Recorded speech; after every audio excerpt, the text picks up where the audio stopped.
LiberalViewer presents. So, welcome to LiberalViewer Sunday Live Clip Roundup. Thanks for joining me. I've picked out almost 36 of the weekend's best clips for you tonight. As usual, they come mostly from the Sunday morning news analysis shows on the big five corporate outlets of ABC, NBC, CBS, CNN, and Fox News, what most people call the corporate media here in the United States, I guess. Plus, I'll be adding in a few quasi-news political comedy clips from last night's Saturday Night Live. I'll be covering the topics you can see listed down in the video description, and if you're watching this as a recorded show, you should see time indexes down there to skip to the topics that interest you the most. I will have a clip from Bill Maher's speech at UC Berkeley's fall commencement yesterday, where he gave his definition of liberalism and did kind of reference the whole Islam controversy without actually mentioning Islam. I'll also have several clips about the ongoing issue of racism in the criminal justice system, with the breaking news over the weekend of this tragic shooting of two NYPD officers, possibly by a mentally unstable man. And I'll also have several clips at the end on President Obama's big decision to open up diplomatic relations with Cuba. But first, I have to start with about a dozen clips on the big hacking story at Sony Pictures, with Sony canceling release of the Seth Rogen, James Franco movie The Interview that ridiculed North Korean dictator Kim Jong-Un after they canceled the movie after threats allegedly from North Korea, which Mike Myers satirized at the beginning of Saturday Night Live last night, reprising his role as Dr. Evil over in this clip. But back to the hackers. First of all, the name. When you guys were sitting around and pitching it, was one guy like, I've got an idea. Let's call ourselves the Guardians of Peace, or the GOP. Hello? Way to go, a-holes. There's already a GOP, and they're already an evil organization.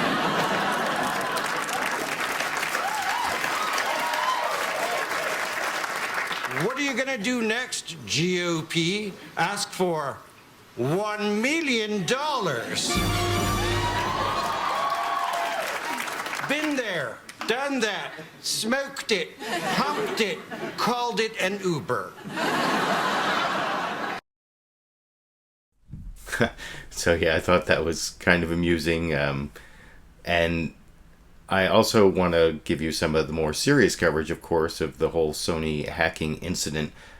First, I'm going to show a couple news reports that summarized what happened, one from ABC and then one from Fox News, and I'm going to contrast a little bit. First, here's Pierre Thomas from ABC's This Week with George Stephanopoulos giving his overall report on the Sony hacking story, with one fact I saw included in this report that I didn't see anywhere else was about this special bureau, Bureau 121, that they have in North Korea, where they train hackers from a young age to work in their cyber warfare division. And that's just one fact over in this report from ABC this morning here.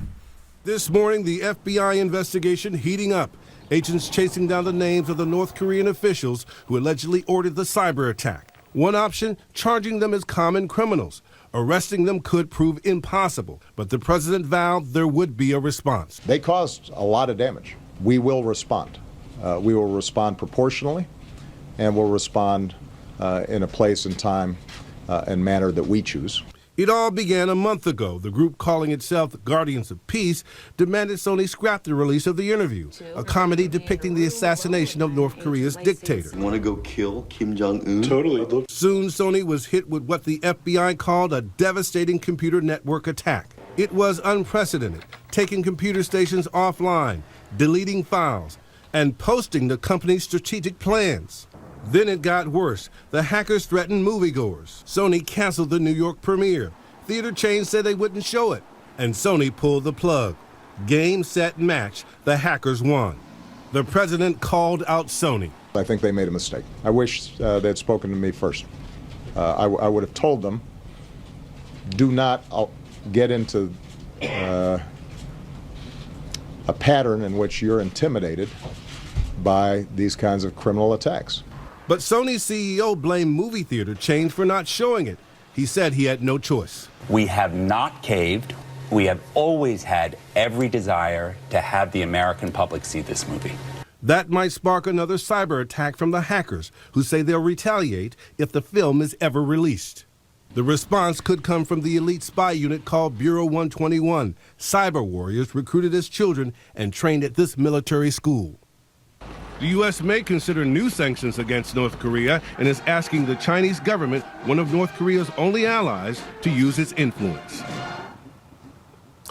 The irony is that the request for China's help came only 7 months after the Justice Department charged several Chinese military officers with hacking U.S. companies. George, this is a challenging situation. Yeah, it is. And there's a lot of talk that there was some Chinese involvement, at least to facilitate North Korea being able to do this cyber attack. And the next, I want to show another general report on the Sony cyber hacking allegedly by North Korea. This is from Catherine Herridge over on Fox News Sunday. One fact that's not in this and wasn't in that one that I didn't see mentioned all morning, they talked about whether Sony had no choice to cancel the movie because their distributors weren't willing to show it in the theaters. But there was this one Sony email before any of the theaters canceled where they kind of gave permission to the theaters to cancel if they wanted to, and no one really talked about that. Although that ABC report did have that interesting fact about the Bureau 121 of kids trained from a young age to be cyber hackers in North Korea. The report from Catherine Herridge on Fox News had a little bit better reporting, I thought, on the evidence that North Korea was behind the attack, which actually doesn't seem that strong, especially when you consider the whole Chinese aspect, and I'll discuss that a little more if you see that here. Chris, the Sony attack is believed to be the first time destructive malware has targeted a firm inside the U.S. and is now part of a broader pattern where hackers physically destroy data and systems. Similarities between a hack last year on South Korea's banks that left many customers unable to withdraw money from ATMs with the Sony attack led the FBI to conclude North Korea was a principal in both. A Bureau statement reads North Korea's actions were intended to inflict significant harm on a U.S. business and suppress the right of American citizens to express themselves. The president went further, saying Sony was wrong to pull the movie The Interview, starring James Franco and Seth Rogen, because it silenced free speech. I am sympathetic to the concerns that they faced. Having said all that, yes, I think they made a mistake. Or even worse, imagine if producers and distributors and others start engaging in self-censorship. Sony's president responded that they had not caved or given in to North Korea's demands, explaining the entertainment company had few options after theaters started dropping out. A petition by actor George Clooney to support Sony and the film's release failed to gather signatures, with the actor telling Deadline Hollywood not a single person in his industry would sign up. An entertainment source told Fox that Sony even took the film to major online streaming companies, and they all refused to run the movie. Chris? So you can see that's kind of a more pro-Sony report from Fox News. Not that the ABC wasn't somewhat sympathetic to Sony, but neither one of them mentioned that part where Sony sent this email out where it kind of gave permission to theaters to decide not to show the movie if they didn't want to. That one actually included that additional fact at the end also that I hadn't heard, that Sony actually went to some streaming services. And then the breaking news I've heard on the whole streaming issue since I recorded the clips was that Sony may be releasing the movie The Interview through their own streaming service, Crackle. And so that may be coming up. But I do want to show a couple clips from Sony's lawyer, David Boyce, who is also a big Democratic lawyer who was, on Gore's side in Bush v. Gore, and also teamed up with Ted Olson, the Republican lawyer in Bush v. Gore, to work against Proposition 8 in California, the proposition that banned same-sex marriage in California. But anyway, here's David Boyce also trying to claim that Sony had no choice and had to cancel release because it didn't have any means of distribution, in response to Chuck Todd questioning that and saying that they did have a choice, although Chuck Todd also doesn't bring up this fact about Sony sending this email out to theaters, kind of giving them permission to cancel. But here's David Boyce advocating for the Sony position, claiming Sony did the right thing and had no choice over in this clip. Mr. Boyce, welcome back to Meet the Press. Good to be here. Let me start with the statement that Sony Pictures made and why they decided to delay the release. They said at the end of the statement, David, that we had no choice. Well, you had how do you have no choice in releasing it? They had a choice. They just chose not to release it. Is that correct? Well, not really. You can't release a movie unless you have a distribution channel. The theaters were subject to threats of physical violence against the theaters and against their customers. And quite understandably, a large number of them, a majority of them, decided not to show the picture when it was scheduled. When that happened, Sony really had no alternative. Nobody was stepping up. In the 3 weeks where Sony fought this issue by itself, nobody, maybe George Clooney, a few other people like that, but none of the second guessers who are now out there saying, oh, what a terrible thing this is, none of them were standing up to help Sony then. Well, Mr. Boyce.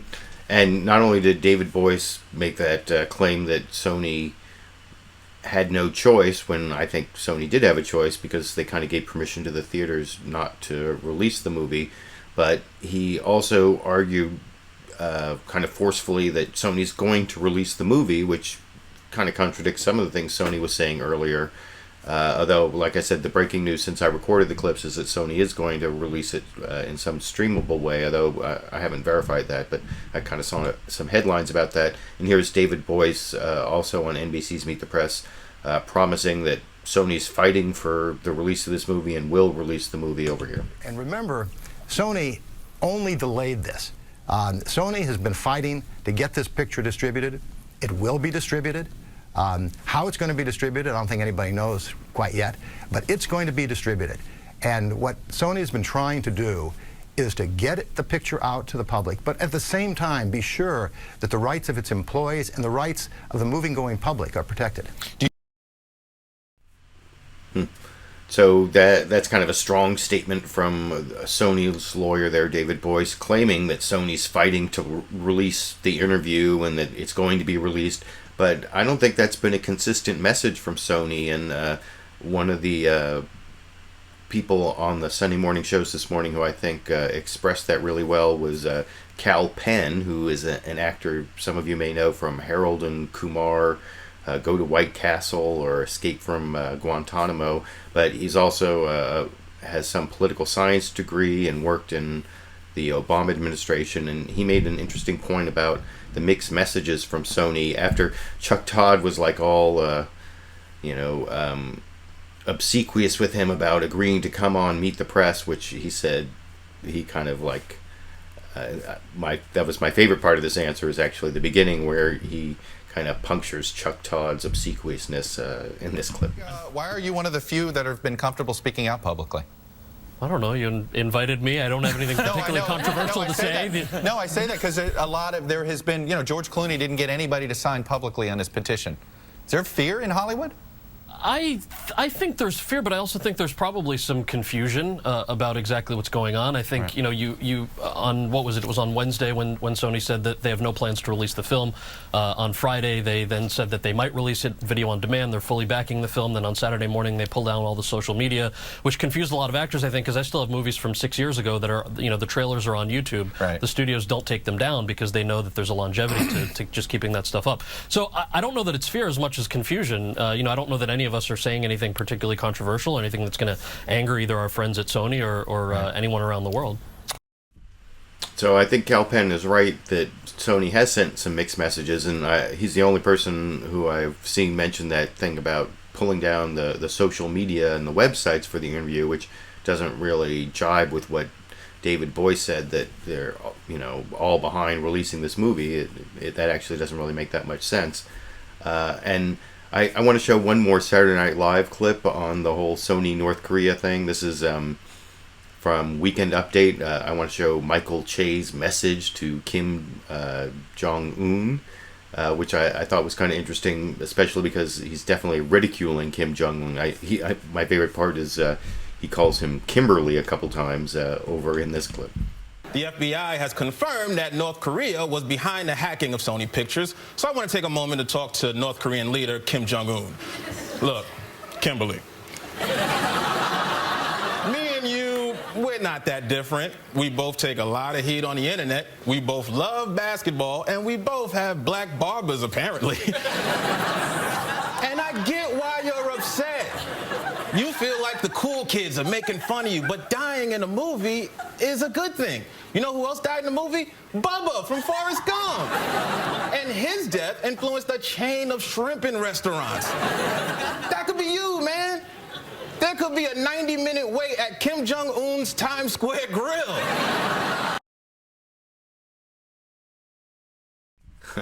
So I thought that was also kind of amusing, but I don't think that really gets the point of why it is that the North Korean regime is so sensitive about being ridiculed.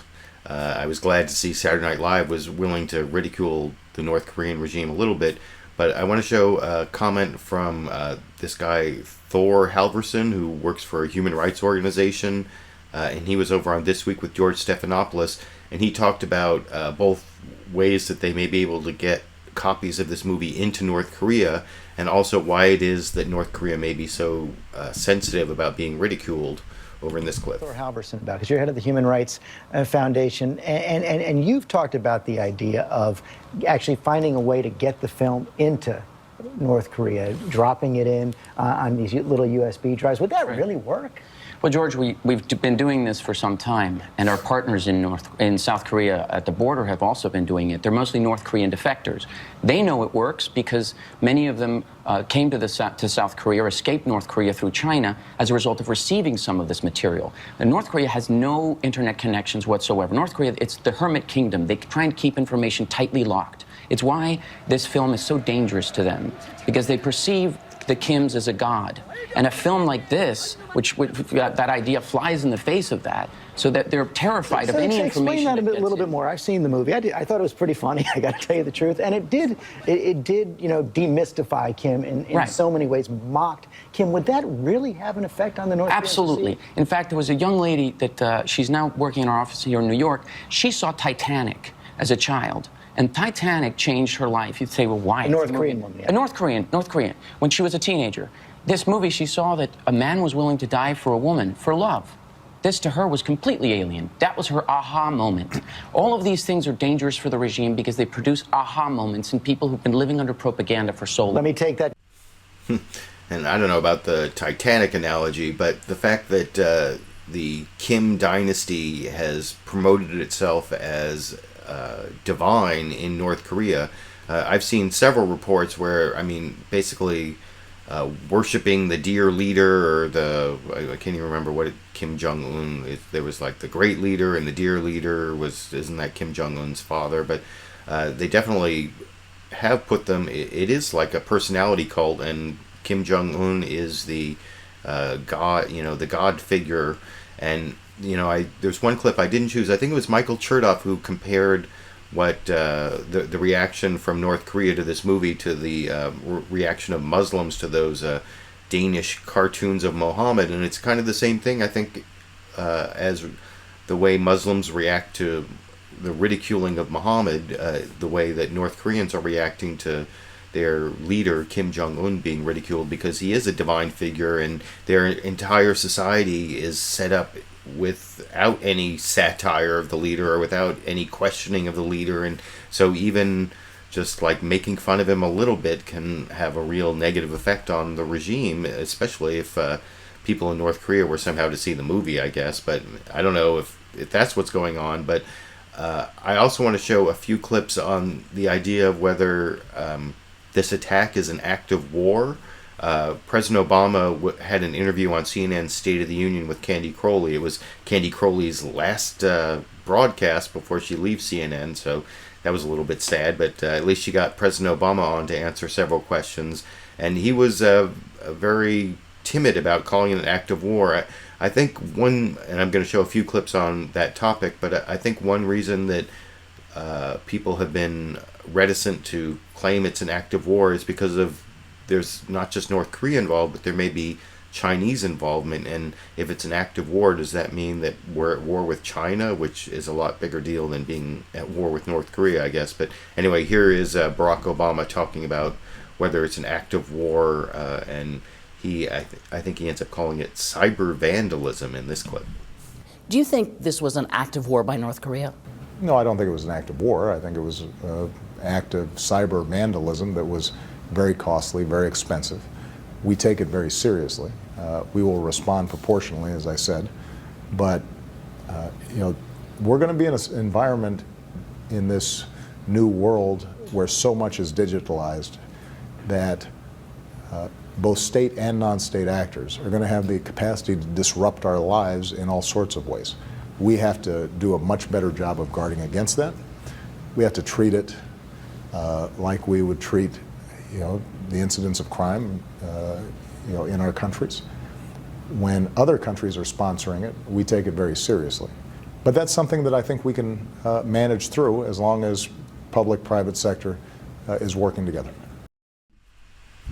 So that's a very measured response from President Obama, not wanting to call it an act of war, I think possibly because of the Chinese involvement, and also even the implications for North Korea. If you call this attack on a U.S. corporation and then these terrorist threats on movie theaters to be an act of war, I mean, I could see how it could be an act of war, but I also want to show from CNN State of the Union, Candy Crowley had on Senator John McCain, and she asked him specifically about what President Obama had said in that interview, and even played the clip that I just showed, or part of it, and got John McCain's reaction, which of course he's quite the hawk and was definitely willing to I guess he didn't specifically call it an act of war, but he said it's a new form of warfare in response to what President Obama said in the previous clip over here. Soon to be roll, Senator. I want to talk to you about a couple of things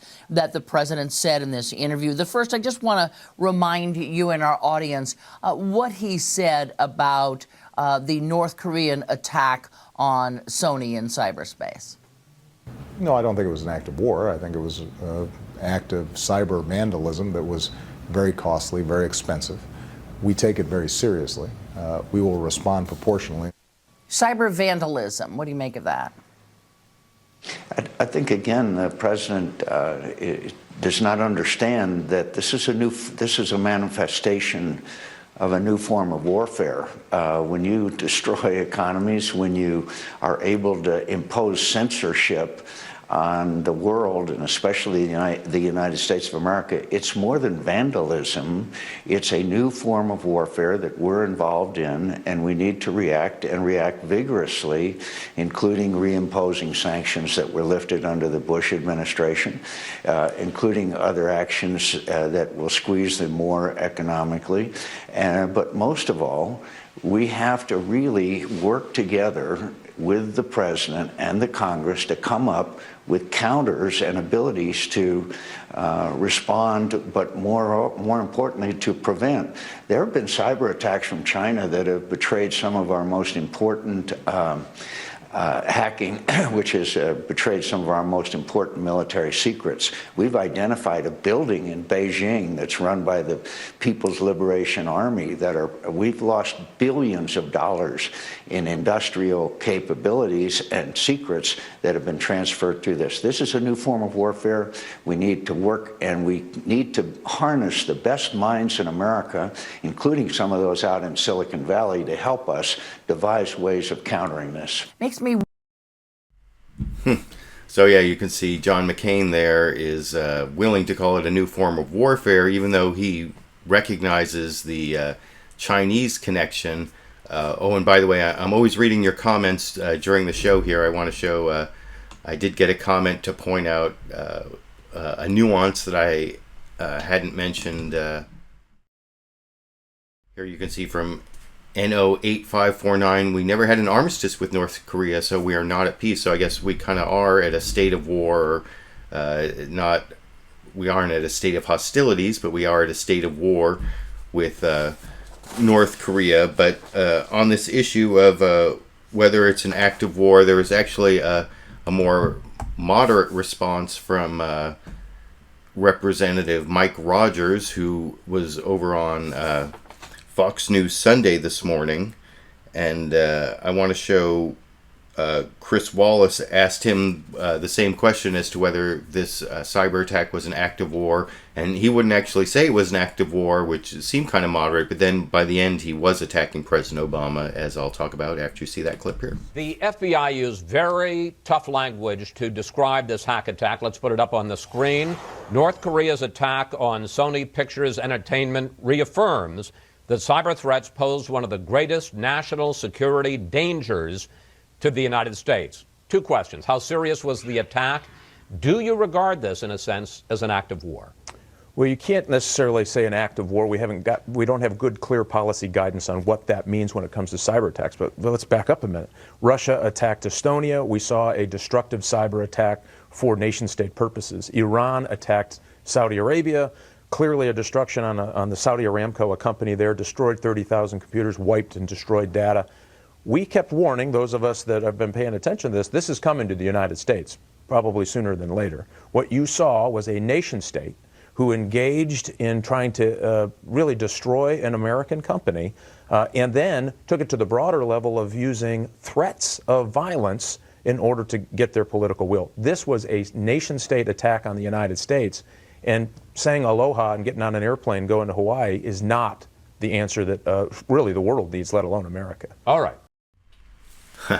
So yeah, that was pretty moderate until it got to the saying aloha and getting on a plane and leaving for Hawaii part. That was kind of a gratuitous attack on President Obama that I didn't quite understand. And I want to show one more response from Representative Mike Rogers on the whole Sony hacking North Korea question, where I think he really hypes the threat from North Korea that beyond what is really reasonable.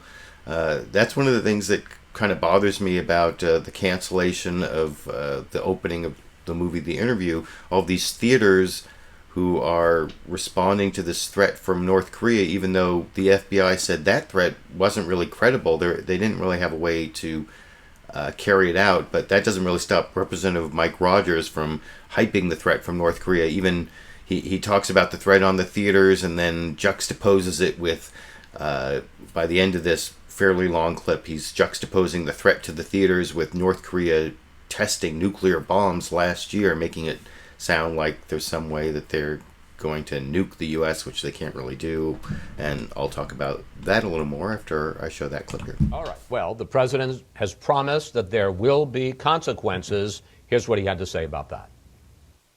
They caused a lot of damage, and we will respond. We will respond proportionally, and we'll respond in a place and time and manner that we choose. So, how tough should he get with North Korea? Well, unfortunately, he's laid out a little of the playbook before we've done anything. That press conference should have been, here's the actions we took on North Korea's actions, and here's what we're going to continue to do.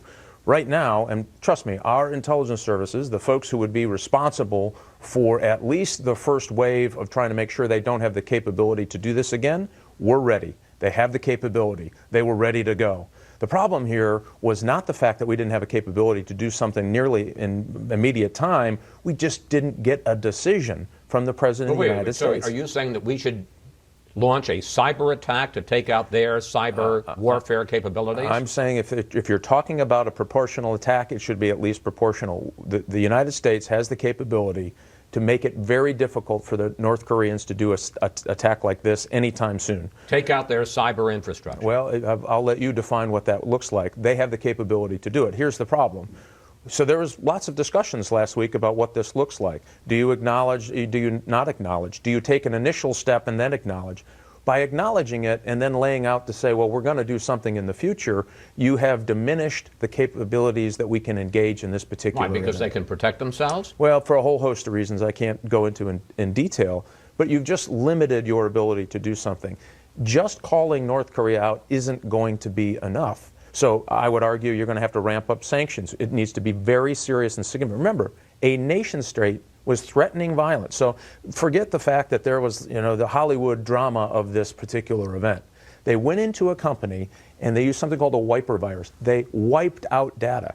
So if you're at home and thinking, well, how does this affect me? This is Hollywood, isn't, who cares? The problem is, what if it's your car company that you work for? What if it's a bank that you work for? Or what if it's a bank that you have transactions with and that data is gone, it's destroyed? Meaning, I don't know how much money I have in my bank, and the bank can't tell me how much money I have in the bank. But so, just to be that's how clear, serious this what is. you're saying is that they took cyber action against us. We need to take cyber action in retaliation against that. Again, I'm not going to say exactly specifically, but I can tell you that we have the capability to make this very difficult for them in the future, at least in the near term. But I don't think that's enough. This was a nation state who attacked an American company and then threatened violence in that second order against people who would go to the movie.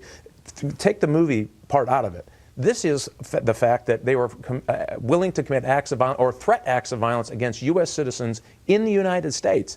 That's a huge and significant problem. This is the country that tested nuclear weapons as late as last year. Okay.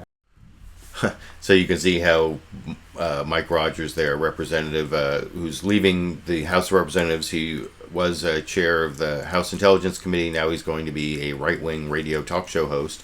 And you can see he's hyping the threat from North Korea and how it's a big deal that, they're threatening to hurt U.S. citizens and these movie theaters and they've tested nuclear weapons.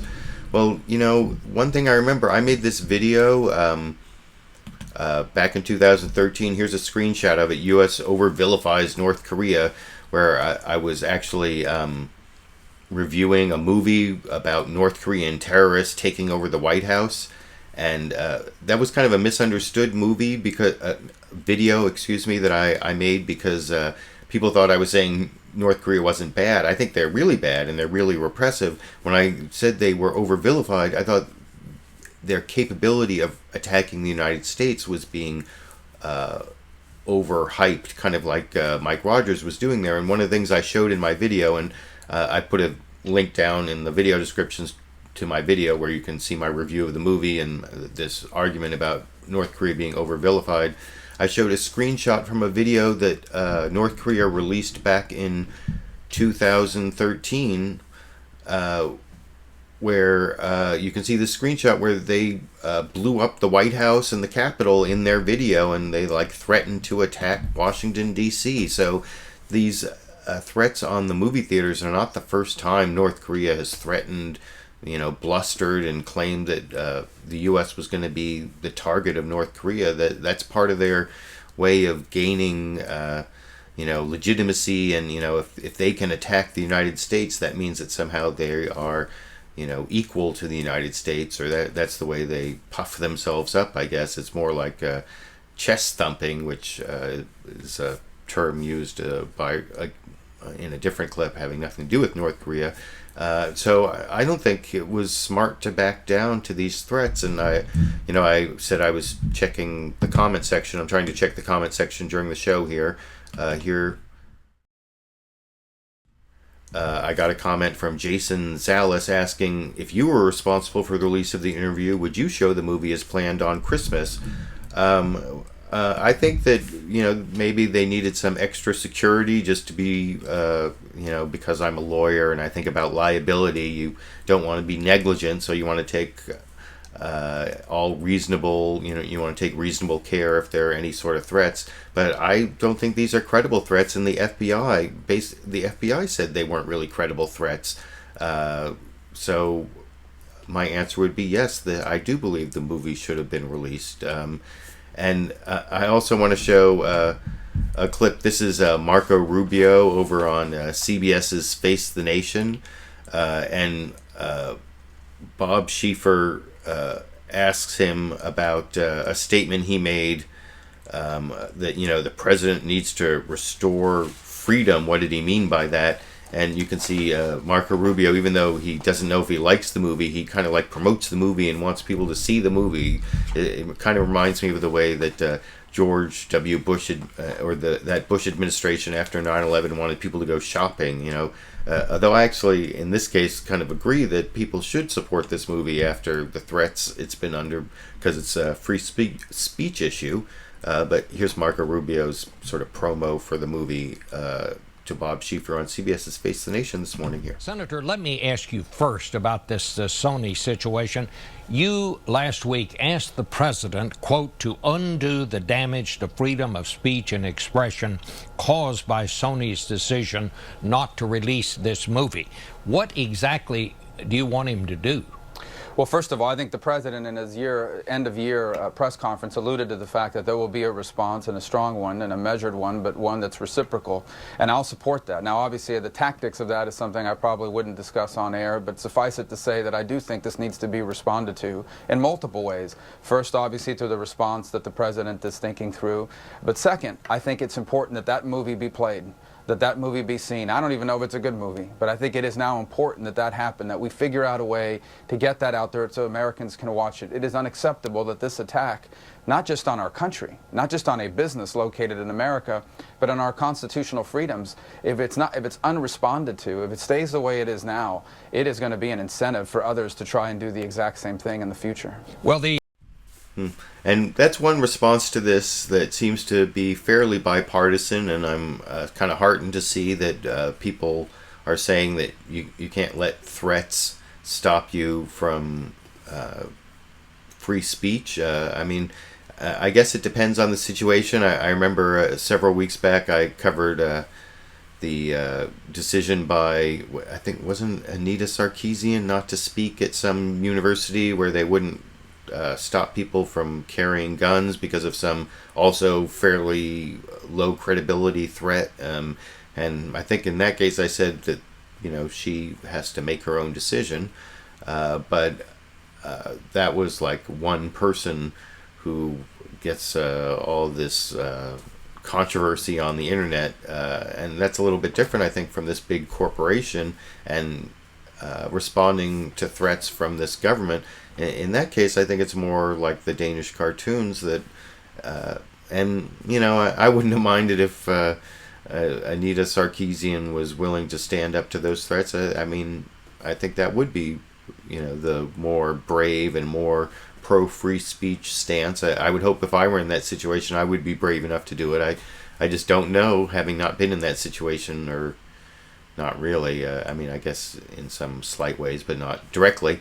I won't go into that, but I do want to show one more clip on the whole free speech issue of Sony. This is the last clip on the Sony hacking North Korea story. This is from Candy Crowley's interview again with Barack Obama, where she asks about the response from Sony, you know, that was, you know, President Obama too harsh in his criticism of Sony not standing up to the threat. And he talks about the principle of free speech that I was just kind of alluding to, that, and also I guess Senator Marco Rubio was also trying to stand up for. So that's the bipartisan thing I was talking about. Here's President Obama's version, the better version in my opinion, over in this clip. I want to just start out talking about Sony in North Korea, because the chairman of Sony watched your news conference and said he didn't think you understood what actually happened, that Sony was committed to putting the movie out, but the movie theaters came to them and said, yeah, we're not going to run it, that he's not had a digital entity come to him to ask. He was asked, listen, how about putting it on YouTube? And he said, maybe. He said he was kind of disappointed in what you said. Well, look, I was pretty sympathetic to the fact that they've got business considerations they've got to make.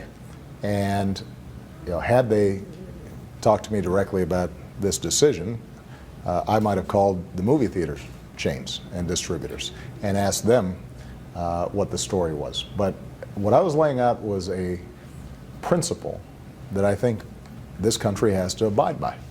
We believe in free speech. We believe in the right of artistic expression and satire and things that powers that be might not like. And if we set a precedent in which a dictator in another country can disrupt through cyber, you know, a company's distribution chain or its products, and as a consequence we start censoring ourselves, that's a problem. And it's a problem not just for the entertainment industry, it's a problem for the news industry. CNN has done critical stories about North Korea. what happens if, in fact, there's a breach in CNN's, cyberspace? Are we going to suddenly say, well, we better not report on North Korea? So the key here is not to suggest that Sony was a bad actor. It's making a broader point that all of us have to adapt to the possibility of cyber attacks. We have to do a lot more to guard against them. My administration's taken a lot of strides in that direction, but we need Congress to pass a cybersecurity law. We've got to work with the private sector, and the private sector has to work together to harden their sites. But in the meantime, when there's a breach, we have to go after the wrongdoer. We can't start changing how we operate. And that point about how we can't change how we operate based on threats from a dictator, I hope that answers the question I saw in the comment section. This is from Simiel's asking, what has this got to do with free speech? Well, you heard President Obama explain it there. I think it's pretty clear if threats from a dictator, credible or even non-credible threats like these threats, can stop a movie that criticizes or satirizes that dictator from being shown in theaters in the United States. That's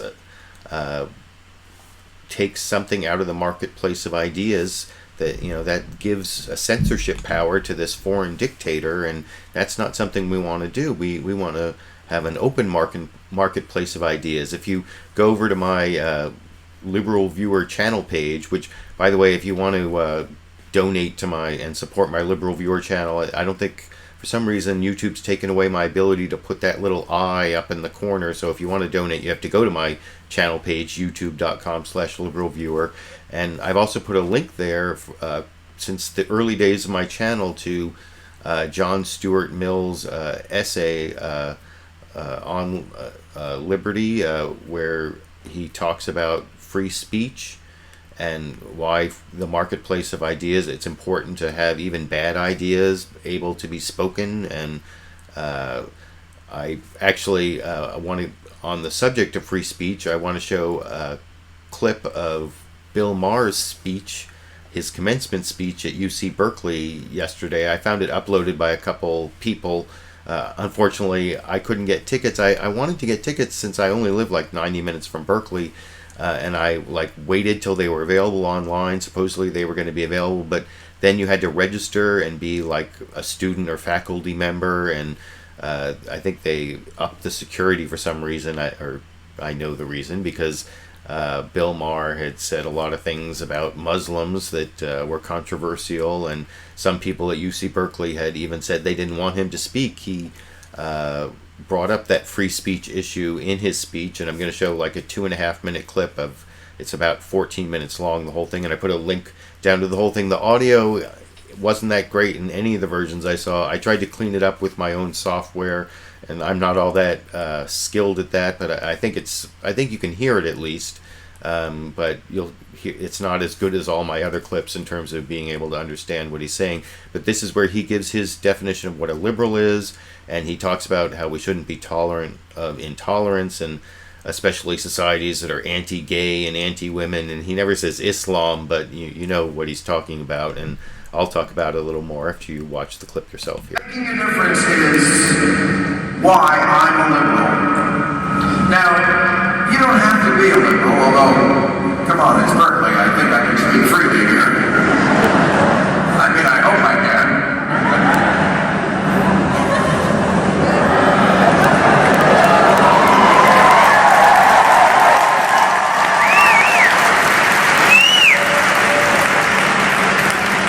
But let me say something about liberals. I think most liberals would agree that their liberalism springs from one thing above all: compassion.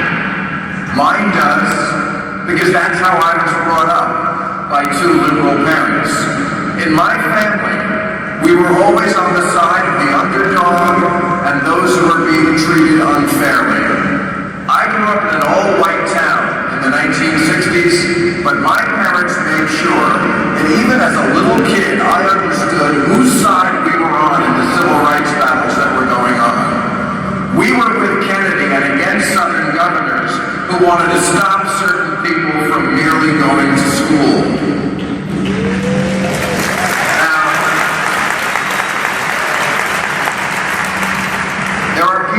world today who have the goal of stopping people from going to school. We see it on the news all the time. But what my parents taught me about Southern governors standing in doorways has stayed with me my whole life, no matter who was getting the shaft. Black people, the poor, immigrants, gays, women, people who were bullied, people getting raped in the military, veterans, victims of police brutality, people getting poisoned by greedy corporations, you name it. In my house, the only thing we did not have tolerance for was intolerance. You don't have to be a liberal, but if you call yourself a liberal, you have to fight oppression from wherever oppression comes from, especially of women, gays, minorities, and free thinkers. That's what makes you a liberal.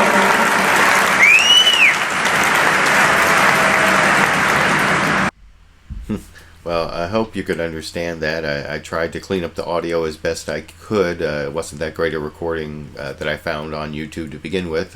You can see the whole recording down in the video description. I put a link to the first recording I found, and I don't know, maybe you can clean it up or find a better version. But anyway, I kind of agree with what he said.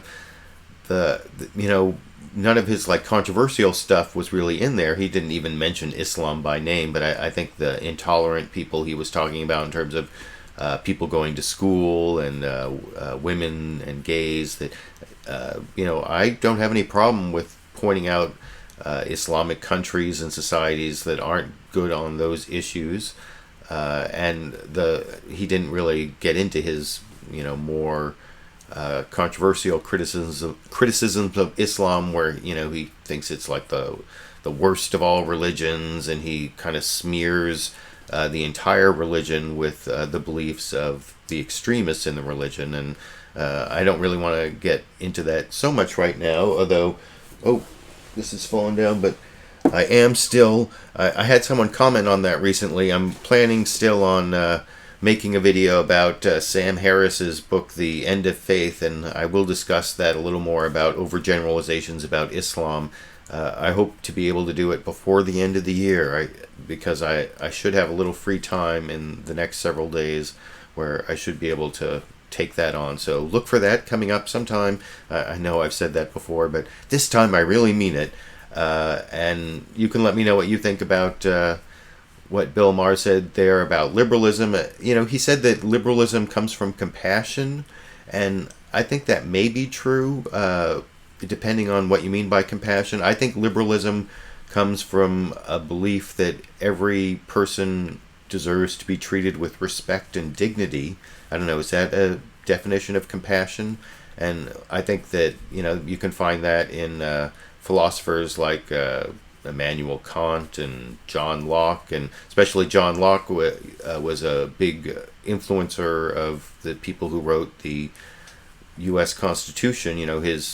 Because he believed every person had a right to be treated with respect and dignity. He believed in natural rights to life, liberty, and property, and that became, in the Declaration of Independence, the life, liberty, and the pursuit of happiness is specifically mentioned, and those natural rights also are in the due process rights in the Fifth Amendment and the 14th Amendment that say the government can't take away your life, liberty, or property without due process of law.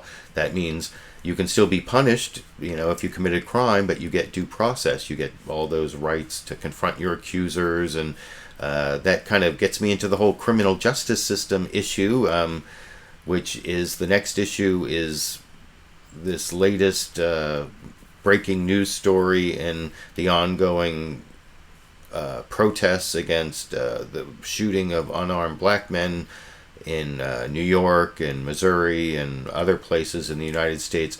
The latest story this weekend was some apparently distraught or deranged or somehow not completely stable guy. His name, let me make sure I get his name right. It's Ismaaiyl, his last name is it Bissell? Anyway, I'm about to show you a story, a couple stories on it. The first one is from Don Dollar on CBS. This is his background report, especially about the big conflict between Mayor Bill de Blasio and some people in his police department over this shooting of these 2 police officers by this deranged man on Saturday, who first shot his girlfriend and then killed himself in the subway. And I'll talk about that more. And I'm going to show another 2 more different synopses, I think, of this story. But here's the first one from CBS News. I think this is a fairly unbiased, good synopsis of what's happened in this clip. Good morning, Bob. Officers Lou and Ramos were sitting in their squad car in the Bedford-Stuyvesant section of Brooklyn yesterday afternoon when police say 28-year-old Ismaaiyl Brinsley walked up, took a shooter's stance, and opened fire numerous times, killing both officers. Brinsley then ran to a nearby subway station where he took his own life as police were closing in. Earlier that morning, police in Baltimore say Brinsley shot and wounded his ex-girlfriend. Now, he posted numerous messages on Instagram warning of his plans, including one that said, "Putting wings on pigs today, shoot the police." This follows weeks of protests over the failure of various grand juries to indict officers involved in the deaths of black men. Some of those protests here in the city turned violent, and the police union chief, Pat Lynch, puts part of the blame for that violence squarely on the shoulders of New York City Mayor Bill de Blasio, whom he says is more sympathetic to the protesters than the police. There's blood on many hands tonight. That blood on the hands starts on the steps of City Hall in the office of the mayor. And today, police all across the city as well as the country are mourning the loss of 2 of their own. Now, the family of Eric Garner, the man who died in police custody while he was being arrested for selling loose cigarettes, has condemned the shootings, and they will be taking part in a press conference here in Harlem later today with the Reverend Al Sharpton. Bob? So I thought that was a pretty good synopsis of the facts, what's going on this weekend with this shooting. And it talked about the conflict between that police union spokesman, Patrick Lynch. I've shown clips from him in the last couple of weeks. I think I mistakenly referred to him as Patrick Murphy in the last couple of weeks, which gave him the stereotypical Irish name for a New York police officer. But his Patrick Lynch, who he's went too far, obviously, in saying there's blood on the hands of or there's blood on the steps of the mayor's office, or whatever it is he said exactly there. And I'm going to show that same clip again, because I'm going to show a couple more synopses. Here's one that I think was actually slightly more pro-police from ABC's This Week with George Stephanopoulos, their reporter Linsey Davis. I guess she did the same report on Good Morning America, possibly, because I'm going to show that even though I think she did more to give the view of police of the people on the police side than in that more balanced report you just saw from CBS, she actually got attacked on Twitter for not being pro-police enough, because you'll see right at the beginning of her report, she says that police are calling it murder, although the killer will never get his day in court or whatever, because, for example, if he were deranged, even though the insanity defense is almost never effective or it never works in criminal cases, you can't really call something murder until someone's convicted. It could be homicide, it could be killing, and even then it's still kind of alleged, because it's you never want to jump to conclusions, especially when it's so close to the event and some of the facts are still being sorted out. But here you can see Linsey Davis on ABC's This Week with George Stephanopoulos this morning, giving her fairly pro-police version of events, I think, except for the murder comment at the beginning that she gets criticized on. I'll show you in a minute on Twitter in this clip. Good morning, George. Police are calling this murder, even though the suspect in this case will never have his day in court. And 2 police agencies are saying New York's mayor has blood on his hands. Last night, officials put the ambush of 2 New York City police officers here in stark terms. They were quite simply assassinated, targeted for their uniform. These Officers were shot execution style. According to the NYPD, officers Wen Jianlu and Rafael Ramos were sitting in their marked patrol car in Brooklyn when 28-year-old Ismaaiyl Brinsley walked up to their vehicle and opened fire. Shots fired, shots fired. Striking both officers in the head at point-blank range. SWAT teams chased the suspect to a nearby subway station. This dramatic video capturing the chaos before he reportedly shot himself in the head. Police say it all began at 5:45 a.m. Saturday near Baltimore, where Brinsley allegedly shot and wounded his ex-girlfriend before leaving this ominous threat on social media. "I'm putting wings on pigs today. They take one of ours, let's take two of theirs," adding R.I.P. Eric Gardner and R.I.P. Mike Brown. Two black men killed by police that have sparked nationwide protests. At 2:10 p.m., pings from Brinsley's phone alerted Baltimore police he had made it to Brooklyn. They tried to warn the NYPD of the threat, but that warning never made it to the two officers. Some of the postings, which I understand that are out there, would seem to indicate that he had a very strong bias against police officers. When a police officer is murdered, it tears at the foundation of our society. It is an attack on all of us. But the mayor also taking heat. Former New York Governor George Pataki tweeting, "These barbaric acts, sadly, are a predictable outcome of divisive anti-cop rhetoric of Eric Holder and Mayor de Blasio." It cannot be tolerated.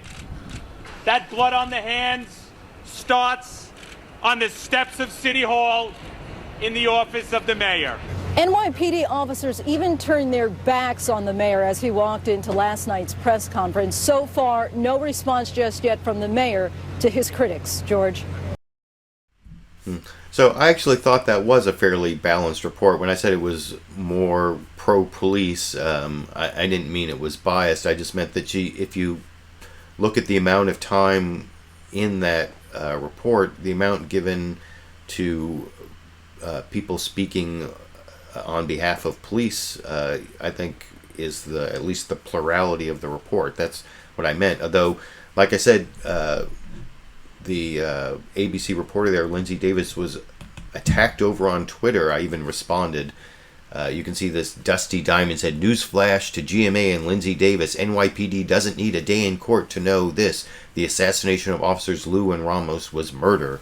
And she responded, "Murder is a crime decided only after trial, but I understand your point."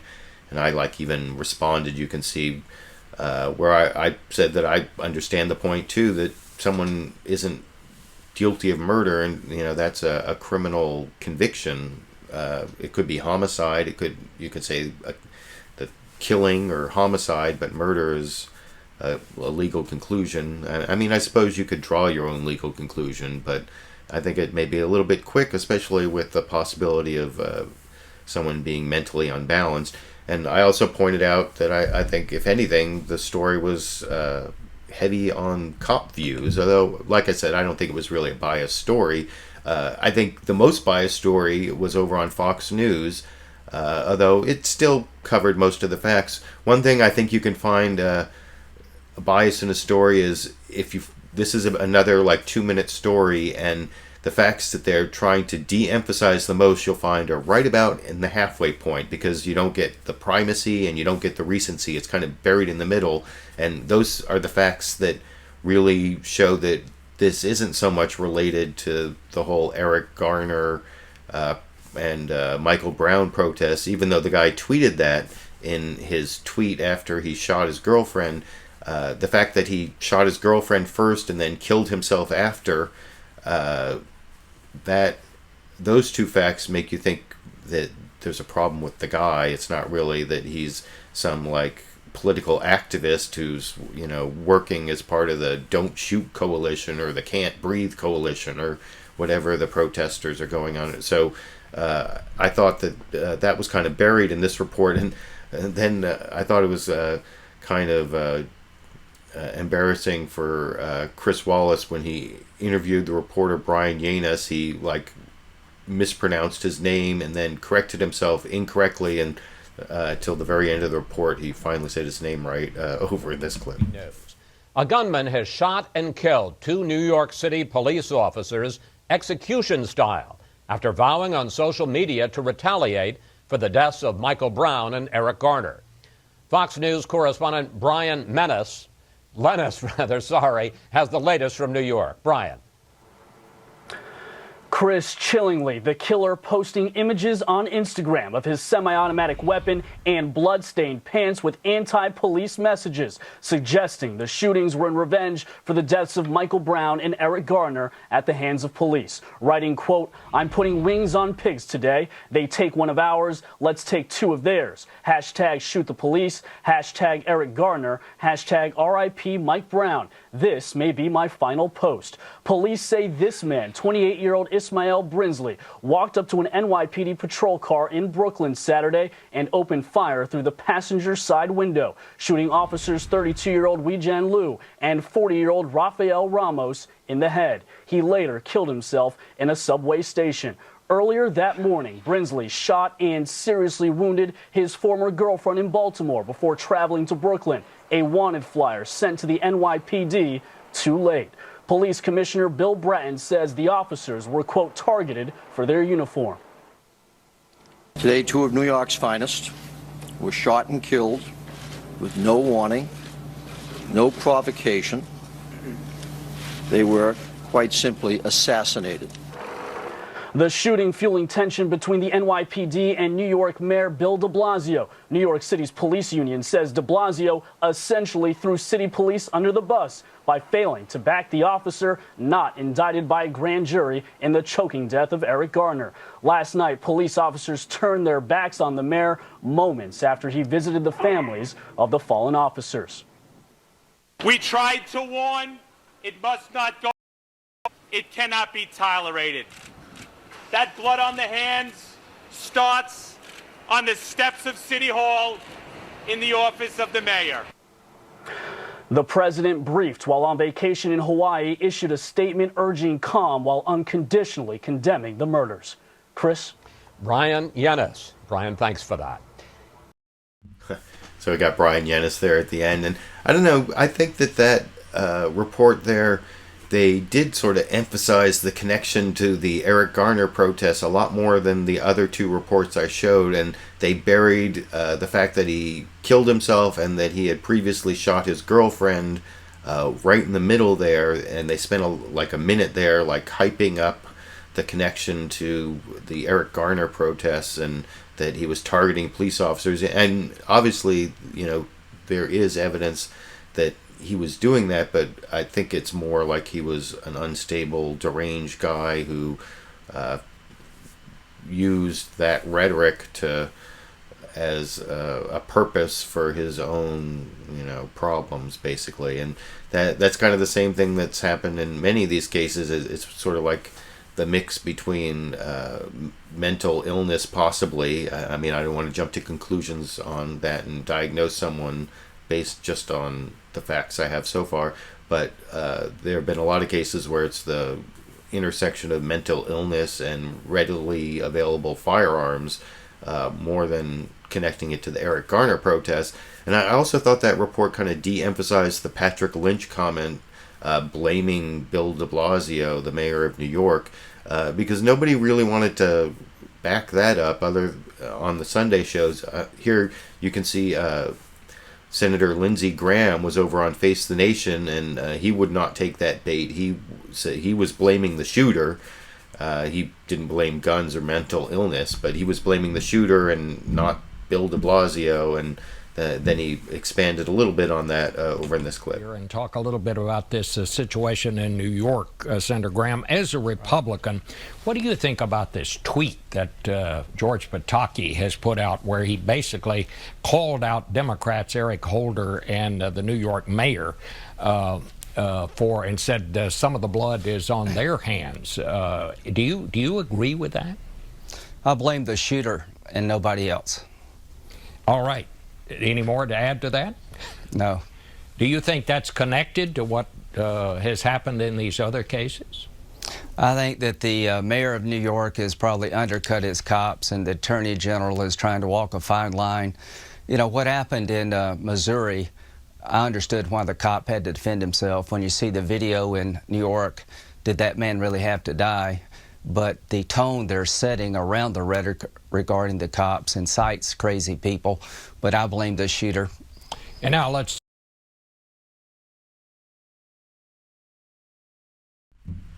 So that's a fairly reasonable commentary from Senator Lindsey Graham, more than you might expect. But I'll show a more rabid comment from him a little bit later, I think, on Cuba. But this George Pataki comment is, I forgot to mention, very similar to the Patrick Lynch comment. George Pataki was the former governor of New York, was blaming Eric Holder and Bill de Blasio. And I saw a lot of that on Fox News over the last 24 hours, where they were trying to connect up Al Sharpton, Eric Holder, and Barack Obama, all for being too anti-cop and facilitating this shooting. I saw that in several different ways on Fox News. But here you can see over on CBS's Face the Nation, they also had on the head of the NAACP, Cornell William Brooks, and they confronted him with these statements. I think at least the George Pataki one and maybe the Patrick Lynch one, and you can see his response, which is also reasonable, over in this clip. I want to ask you first, you heard what the head of the police union just said. The former governor of New York, George Pataki, he's a Republican, sent out a tweet also very critical of Democratic Mayor de Blasio. He said, and these are his words, "We're sickened by these barbaric acts which sadly are a predictable outcome of divisive anti-cop rhetoric of Attorney General Eric Holder and Bill de Blasio." Is that fair? I don't think it's fair. First of all, on behalf of the NAACP, I extend my condolences to the families of these police officers. I don't believe it's fair because to link the criminal insanity of a lone gunman to the peaceful protests and aspirations of many people across the country, including the Attorney General, the Mayor, and even the President, is simply not fair. Well, yeah, and that's definitely true. Both the it is unfair, and I like the criminal insanity of a lone gunman that jumps to conclusions a little bit, I suppose, and I think we need to wait for all the facts to come out, but that seems quite probable and much more likely than blaming Eric Holder and Bill de Blasio. And I also want to show a clip from the borough president of Brooklyn, who's a former police officer.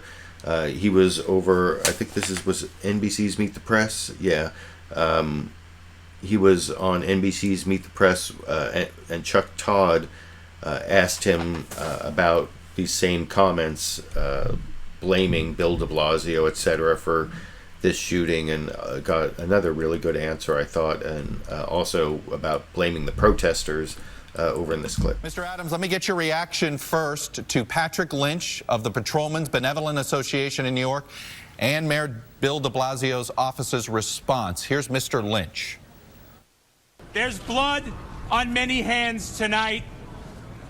Those that incited violence on the street under the guise of protest, that blood on the hands starts on the steps of City Hall in the office of the mayor.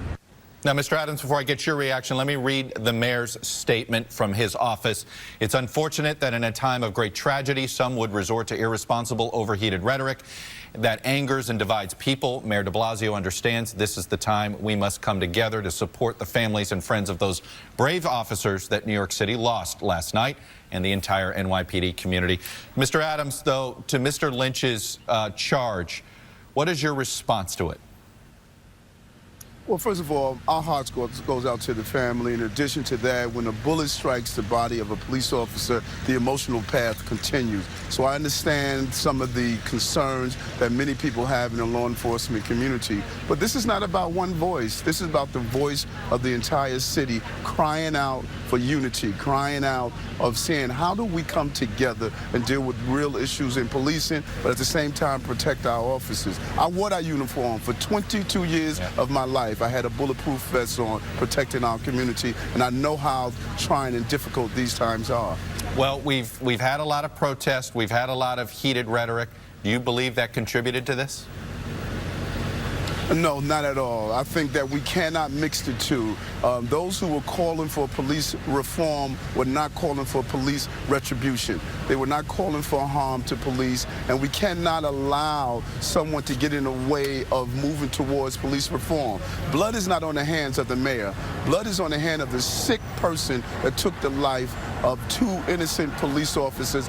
Innocent people should not die in America. It doesn't matter if they're wearing a police uniform or a 3-piece suit. Innocent people should not die in America, and we're better than what we're seeing. And now is the time for adults to stand up and decide the direction. 2 weeks. So yeah, I thought that was another good reaction to these divisive comments from from Patrick Lynch and from former governor of New York, George Pataki. I mean, I don't think I guess there have been some people who have been calling for violence against police officers, but I hope they're just the fringe. And I've talked a lot, like I have this book here, The New Jim Crow by Michelle Alexander, talking about the racist criminal justice system, and especially how the drug war has really devastated especially the African American community, and has functioned as a new system of racial control to replace Jim Crow after Jim Crow replaced slavery. And I think there's a lot of truth to that argument, although I have some problems with it. But when you talk about a racist criminal justice system, that doesn't mean you're saying all cops are bad or all cops are racist. They're enforcing a system. One of the arguments that Michelle Alexander makes in that book, The New Jim Crow, is about how the new system is explicitly non-racist, that you can't say any racial slurs, those are punished, and you can't be explicitly racist in any of your policies. It has to be sort of hidden racism, racist in the effect, but never racist in the actual language that you use. And this kind of reminded me of how, and so what that means is that the police who are enforcing the system aren't necessarily, flaming racists, although they certainly may have some, racial fears and racist beliefs that cause them to be more likely to shoot unarmed black men, apparently, at something like 21 times the rate of whites. But the fact that most police officers are actually good people and are not targets of these protests was a fact that I saw discussed in this last clip I want to show on this topic. This is Gregory Meeks, who's a congressperson from New York. He was over on This Week with George Stephanopoulos, and he made that comment. Over in this clip. And we want the police to be protected. We don't want mayhem going on in the communities. And I think that the tone that the mayor is trying to set is a tone that brings people together. And some unfortunate comments, I think, from Mr. Lynch, because we don't need to divide and separate. Even during the heart of the demonstrations, folks were saying that we believe that 97, 98, 99% of the police officers do their job every day. And if you find one, we want to make sure that that one or justice is rendered there. And so I hope that the police department and Mr. Lynch, I think that the commissioner has been doing the right thing, Commissioner Bratton also. Let's try to bring this city together. We do not need to have, and this country, because it wasn't just a New York City issue. This has been a national issue that we've got to focus on. And I think that that's tremendously important to do. It is a And I mostly agree with that statement from Representative Gregory Meeks there, but the fact that 97, 98, 99% of cops are not the problem, aren't at least the wrongdoers, I agree with that, although I think there is sort of, this code of silence, the thin blue line or whatever, where a much larger percentage of police officers are willing to look the other way and cover for the few bad actors. I don't know if it's 98 or 99 or 90 or whatever. I mean, I don't think that there are more bad cops than there are, or much more than there are in most other professions, although in some ways I think the profession does sort of draw in people who have like a a dictator complex or an inferiority complex or whatever it is that causes people to be act like fascists or whatever. But that's not the majority of police officers. And I worked with a lot of police officers when I was a public defender. I read a lot of their reports and cross-examined them in court, but also when I went to the jail that was run by the sheriffs, both when I worked in St. Louis and when I worked in Placer County, California. And so I would work every day going into the jail with some of the same sheriffs, and also the sheriffs were bailiffs in some of the courts, and so I developed relationships and worked with them, and a lot of them were, good people and well-intentioned people, and so I'm not one of those people who's happy to see violence against police officers, and not many people are, I don't think. I don't think that's what the movement's really about. And anyway, that's the point I wanted to make, and I want to move on to my last topic of the big decision on Cuba, although I did want to respond to a comment I saw my live viewers, one of my live viewers left. This is Jake Calderon says, anyone else think the candles in the background are soothing? And I get comments every now and then about the candle here. This is actually a Renetto candle from Paul Robinette, one of the early stars of YouTube, who I notice has been making some videos again recently. I think I've watched almost all of them. I'm kind of a fan of the long form video. I know a lot of people don't like to watch them, but I guess some of my fans do. And I've had some interaction with Renetto over the years, and so I bought some of his candles. And for me, the reason is not just to honor the old YouTube stars, but also I guess the motto I was thinking of when I started lighting I'd rather light a candle than curse the darkness. I guess that's sort of an important motto for the show. That's what I'm doing here, I guess. Or you can let me know if you think that's true, but I want to get on to my last topic of the night, the President Obama's big decision to open up diplomatic relations with Cuba. And I want to start with a story from ABC's This Week with George Stephanopoulos again. Their reporter Jim Avila gave, I thought, one of the best summaries of what's happened on this in the last several days, with just kind of a short introduction over in this clip. Travel to Havana. Cuba has long been the forbidden fruit of the Caribbean. History freeze-framed. But this week, President Obama officially ended 50 years of American hostility to the socialist island, proclaiming 5 decades of isolation a failure. And Raul Castro over the weekend declaring victory for outlasting isolation. If you've done the same thing for 50 years and nothing's changed, you should try something different if you want a different outcome. The president conducting 18 months of secret negotiations, orchestrating an historic prisoner swap. Alan Gross, the U.S. government contractor, jailed for espionage for 5 years. And a true spy, a mysterious CIA operative, imprisoned for 20 years in exchange for 3 Cuban agents jailed in the U.S. Soon, the U.S. will have an actual embassy here in Havana, allowing politicians to talk to each other directly instead of in secret. Sources tell ABC News the first State Department official to visit Cuba publicly is scheduled to land in Havana the second week of January, followed shortly by the Secretary of State, John Kerry. But critics counter now is the time for the U.S. to step up sanctions against Castro and complain that President Obama did not get enough from Havana. In Miami, there were small demonstrations against Obama's actions, despite polls that show broad American support for lifting the 53-year-old trade embargo. Even polls in South Florida show support for closer ties. In Havana, I spoke to tourism students. We want to go there, and Americans can come here. Cuba and the U.S., just 90 miles apart, will again soon act like it. For This Week, Jim Avila.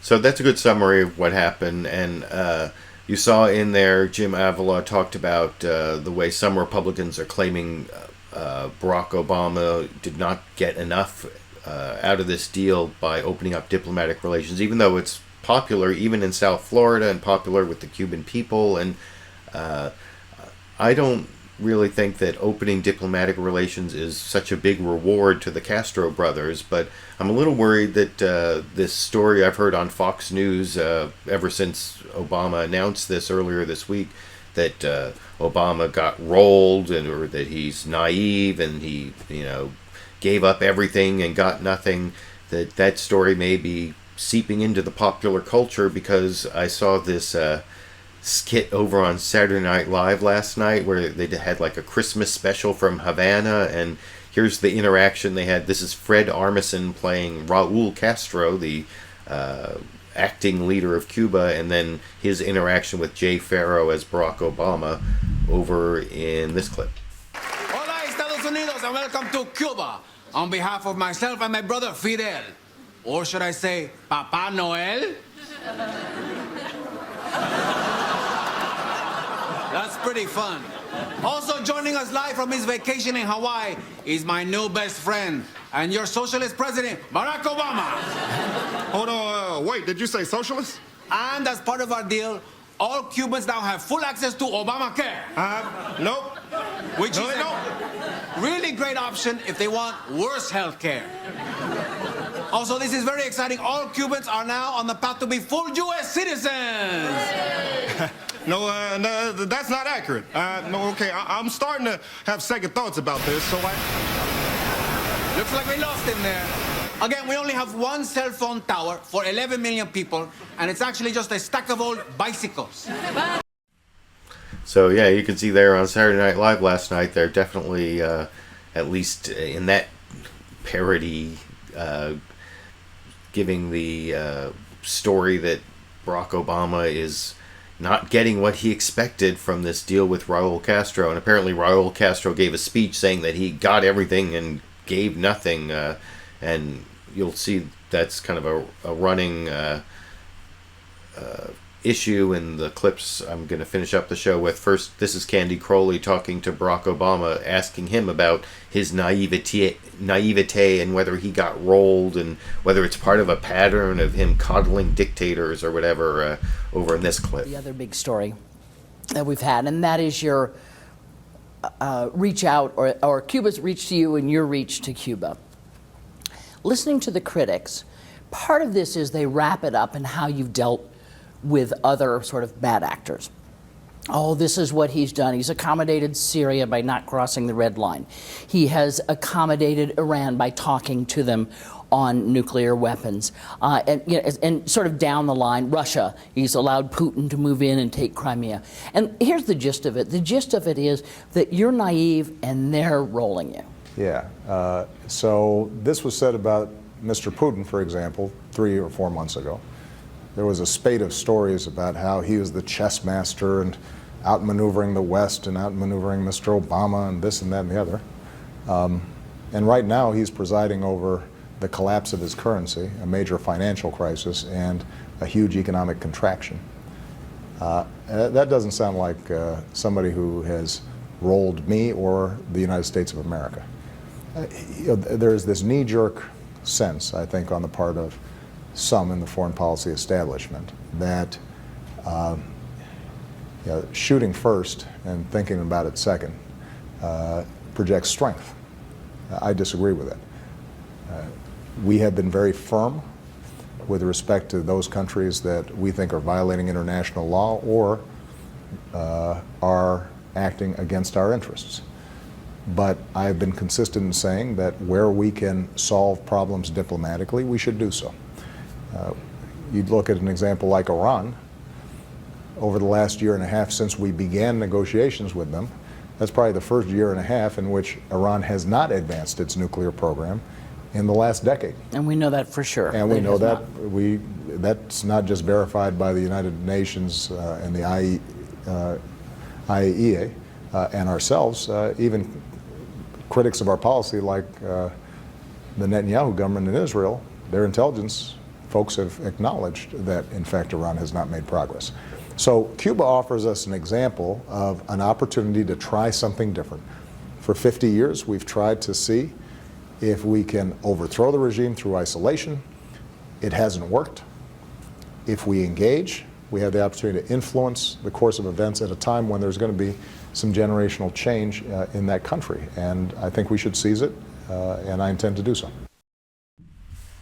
So that was kind of a roundabout answer to the question on Cuba, because he talked about, Iran and Putin, and I don't really want to go into all those issues, but I don't think he did all that great a job of actually answering the question about what he got for the opening up to Cuba, although he did make the point that it's kind of to our interest, and I think that is the real answer, that you aren't really giving up that much by opening up diplomatic relations, because it's more helpful than harmful. And I want to show Senator Ben Cardin was over on Fox News Sunday, where Chris Wallace basically asked him that same question, and I thought he gave a fairly good defense over in this clip. Cuban people. Well, Senator Cardin, that's the other side of the argument you hear, that President Obama has given up too much to the Cubans in return for too little. Here is another member of your Senate Foreign Relations Committee, Senator Marco Rubio.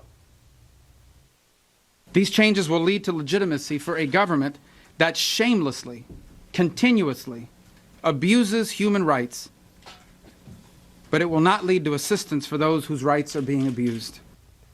And just to add to that, Cuban President Raul Castro pledged in a speech before his parliament yesterday, Senator Cardin, that his government will not abandon communism. Chris, I can assure you that we will continue to point out the faults of the Cuban system, and we will speak out against human rights. But one thing is clear: the more American business people that interact with Cubans, the more Americans that have a chance to interact with Cubans, the more the Cubans will realize that their current system is failing them and will want the benefit of a more open society. That, I think, is clear. But we will stay strong in our message on violations of human rights. We've done that in the past.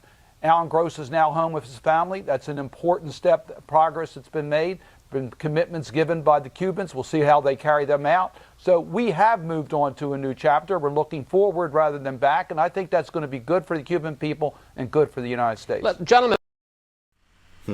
Now, Chris Wallace asked Ben Cardin, the Democratic senator there, about whether President Obama was naive and got rolled or whatever, and I have to give him credit at least for asking the other senator he had on, Ron Johnson, the equally difficult question as to the failed policy of the last 50 years. And you can see how Chris Wallace asked that question, and the Republican senator answered it over in this clip.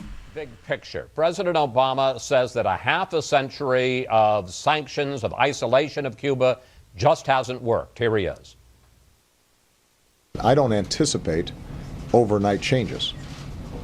But what I know deep in my bones is that if you've done the same thing for 50 years and nothing's changed, you should try something different if you want a different outcome.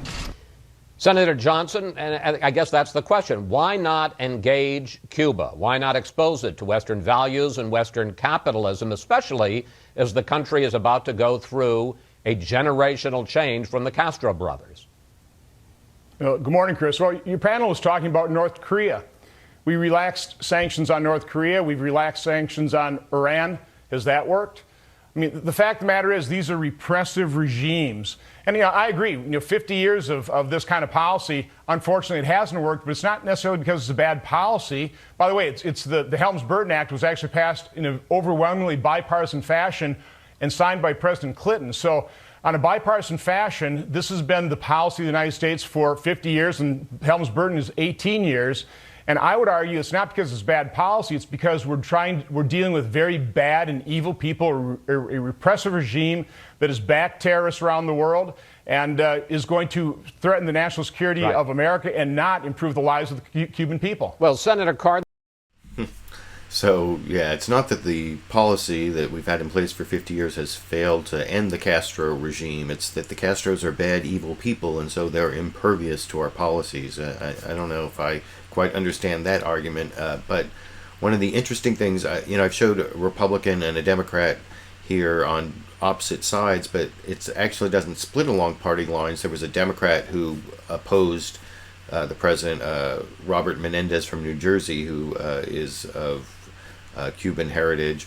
And then Rand Paul, as I'll show in a couple more clips, came out in favor of President Obama's opening to Cuba. But first, I want to show a clip here of the two senators I just showed, Ben Cardin and Ron Johnson, discussing what role Congress will have in this, and that since Congress does have a role, it may open up a split in the Republican Party more than the Democratic Party, especially because of the more open Republican presidential primary, possibly. But I'll discuss that a little more after you see that clip of what Congress's role will be over here. Minutes left, and I want to get to, I guess, really in the end, the big question as far as the two of you are concerned, which is what can Congress do about it? Senator Johnson, as an opponent, what can you do to block the opening of diplomatic relations, and what can you do to block the easing of trade limits?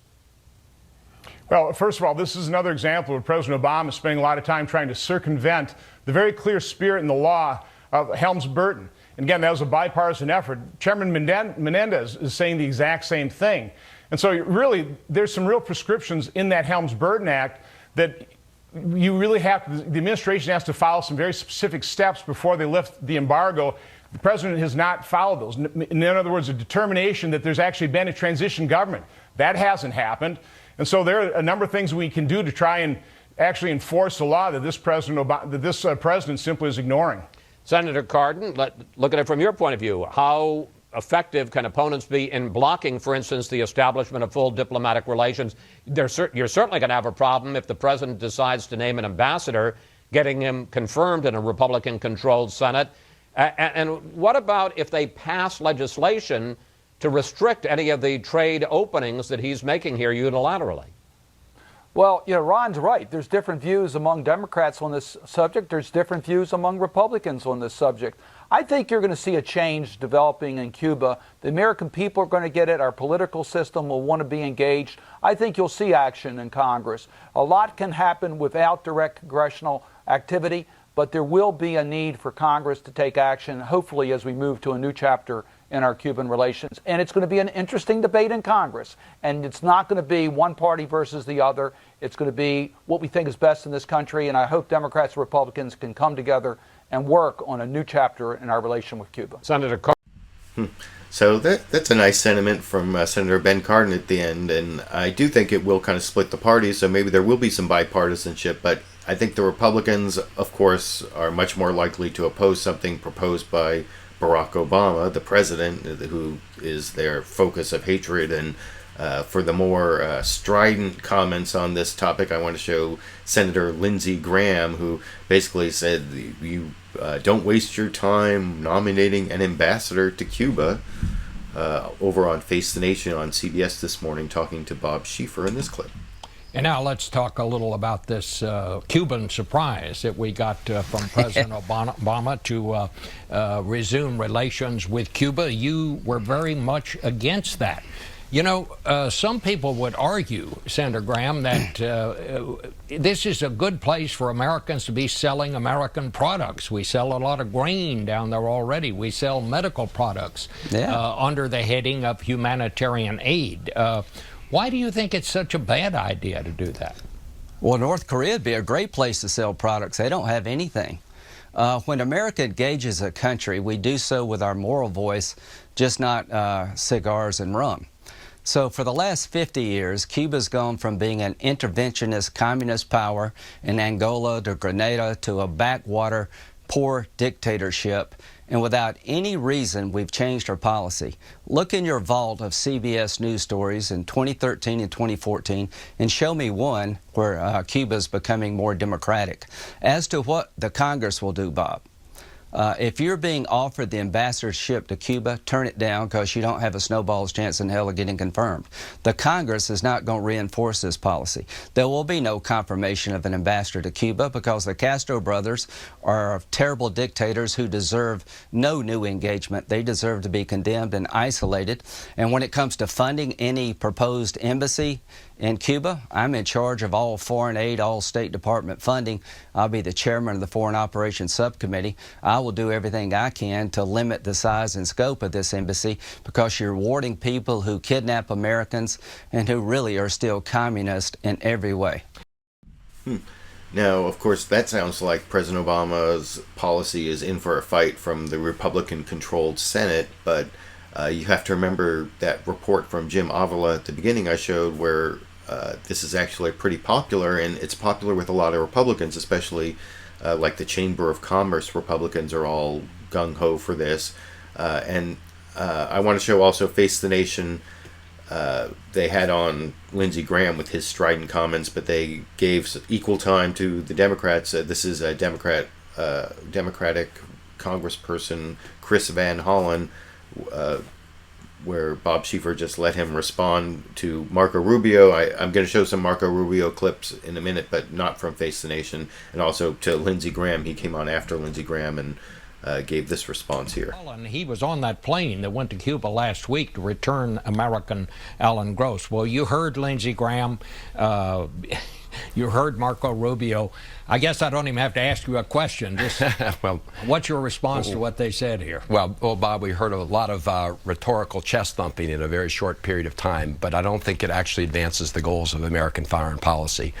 Whereas what the president did with respect to Cuba does advance our goals. We know that the policy of the last 54 years has been a total failure on its own merits, on its own standards. The idea was that we were going to pressure Cuba in a way that would move the Castro brothers out of power, increase more democracy. In fact, the opposite has happened. We've isolated the Cuban people, but we've actually reinforced and helped sustain the power of the Castro brothers. So more engagement directly with the Cuban people, more travel, more trade, more ideas back and forth.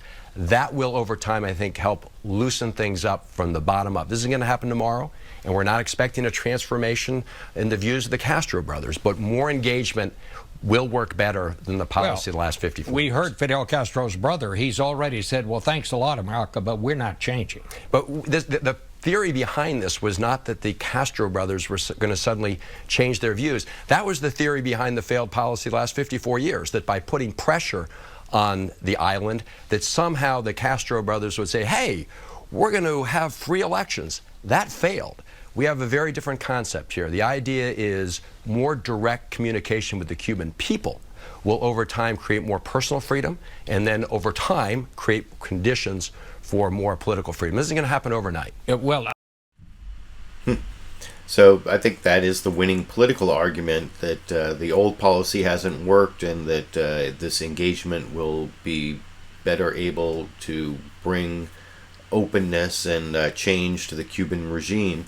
But now I want to show 4 clips of Marco Rubio. I guess I should do a quick Marco Rubio here in honor of my 4 Marco Rubio clips, where he's one of the most strident critics of President Obama here.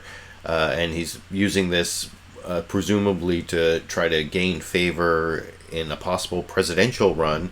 I'm going to show first a couple clips of him on ABC's This Week with George on NBC's Meet the Press, and then a couple clips from ABC's This Week with George Stephanopoulos. First, NBC's Meet the Press, Chuck Todd confronts him with the fact that the old policy didn't work, and Marco Rubio won't defend the old policy. He's willing to change the policy, just not to this new policy of getting something for nothing, or I think that's what he said over in this clip. Florida Senator and potential Republican 2016 presidential candidate Marco Rubio. Senator Rubio, good morning. Welcome back to Meet the Press. Thank you. What was working with the old policy? Well, I think that's not the question. The question is, what new policy can we put in place that will actually achieve our goal? Our goal for Cuba is freedom and liberty for the Cuban people. And my opposition to what the president has done is it won't do anything to further that cause. On the contrary, just yesterday, Raul Castro gave a speech where he made very clear that there will be no political changes on the island, nor did the president ask for any. So if you're going to make concessions to Cuba, if you're going to recognize them diplomatically, if you're going to have more commerce with them, there has to be some reciprocal opening on their part towards democracy. There was none in this engagement. So that's why this policy is misguided. Well, I mean, but So that's his first argument, but then Chuck Todd confronts him with the countries like China and Vietnam, where we have diplomatic relations that aren't really that much worse than Cuba. And he actually makes this strange claim that things are no better now than when we open things up with those countries. Not that they're, great human rights paragons, but I think things have gotten a little bit better, and that's certainly not anything you can hear about from Marco Rubio talking to Chuck Todd here. Look, you've heard the criticism, though, of this Cuba policy, that it flies in the face of U.S. policy toward China, U.S. policy toward Myanmar, U.S. policy toward Vietnam. Why should Cuba be treated differently than China? We should actually learn our lessons from those policies. You talk about China as an example. We reestablished both commercial and diplomatic relations with China in the 1970s. Certainly the Chinese economy has grown, but politically, they're more repressed than they were 20 or 30 years ago. There's no freedom of religion, no freedom of speech, no free access to the internet, no elections, no political parties. So in essence, that is the model the Cubans will try to follow. They wholly control the economy. They're going to use all the benefits of access to the U.S. markets to grow line their own pockets, the government. But there isn't going to be any political opening. Raul Castro made it clear, and Vietnam and China are the model for that. So if you're... Now, I actually do agree with what Senator Marco Rubio was saying there up to a point, because I think that there might be a pathway for governments to open up economically but not politically, and China and Vietnam, one of the countries I worry about the most in that regard is Singapore, which has had a lot of economic success without having a lot of political openness, but I don't think Marco Rubio really did that great a job of representing his point of view. And I also want to show this clip from two clips from ABC's This Week with George Stephanopoulos. The first one talking about this split in the Republican Party. I mentioned Senator Rand Paul came out in favor of openness with Cuba and getting rid of the old embargo. And I think that's going to be interesting as this plays out in Congress to see how it splits up the Republican Party. But here's how Marco Rubio responded to this. I think this is another indication he's running for president, because he called it the Cuba policy is the Obama-Paul policy, referring to Rand Paul over in this clip. For another day, I want to get the debate between you and Rand Paul inside the Republican Party. Right now, you guys got in something of a Twitter war over the course of this week on this issue of Cuba. The latest one from Rand Paul saying Senator Marco Rubio is acting like an isolationist who wants to retreat to our borders and perhaps build a moat. I reject this isolationism. This seems to be a preview of the debate of 2016. Well, first of all, Rand, if he wants to become the chief cheerleader of Obama's foreign policy, he certainly has a right to do that. I'm going to continue to oppose the Obama-Paul foreign policy on Cuba, because I know it won't lead to freedom and liberty for the Cuban people, which is my sole interest here. He's running hard for the nomination. If he gets it, could you support Rand Paul in his foreign policy?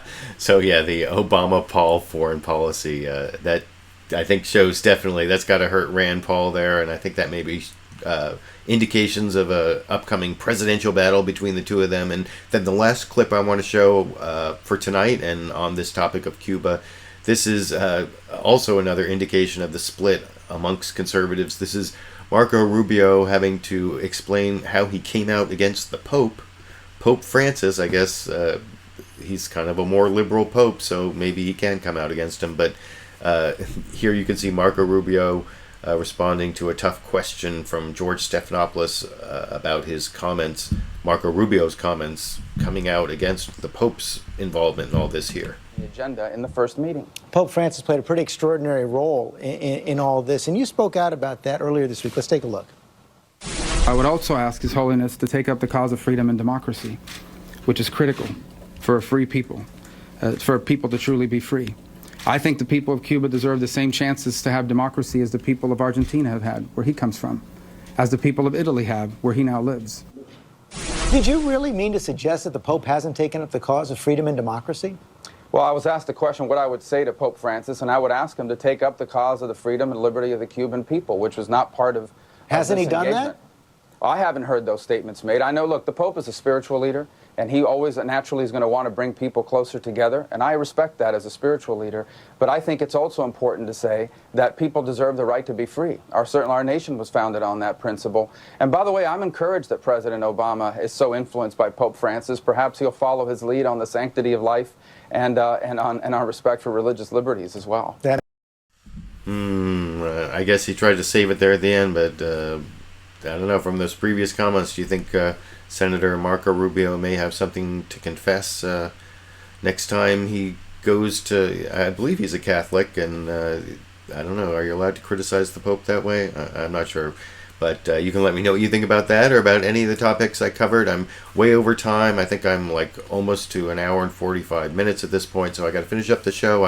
I do appreciate all of you who showed up to watch the show live. I think I peaked at around 93 viewers, about 83 of you all at the end, and I've been reading your comments along the way. I even featured a few of them to thank you for joining me, and I hope you appreciate all the clips I picked out for you and the way I arranged them. I spent the day doing that for you, and I hope it was helpful to you and informative about what the corporate media thinks is important here in the United States. And you should be watching for me every Sunday at 6:30 p.m. or thereabouts. Sorry for those of you who show up on time when I show up 10 or 15 minutes late, but it's always because I'm working till the very end to get it all together and ready for you. So thanks for joining me, and I guess I will be seeing all of you around the internet.